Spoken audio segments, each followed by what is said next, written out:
How to access Moneylion account. So you want to get into your Moneylion account, right? It's pretty straightforward. Let's walk through it together. First things first, you gotta find the Moneylion app on your phone. It's just at the blue icon with the lion head. If you're using the computer, just type in the moneylion.com in your browser. Although I have app over here, however, I'll be showing you how to access Moneylion account through the web browser. For that, I'm going to use a Chrome. Simply open the Chrome. Now what you have to do is simply type in moneylion.com and go to the website. This is exactly how their website look like.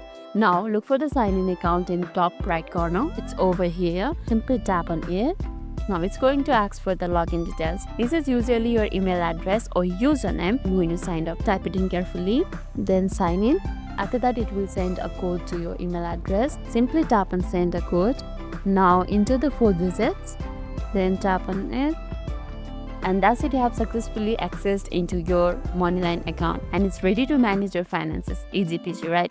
That's all for today's video, and if this video made your day a little bit easier, don't forget to like and subscribe for more amazing tips. Thanks for watching and see you in the next video.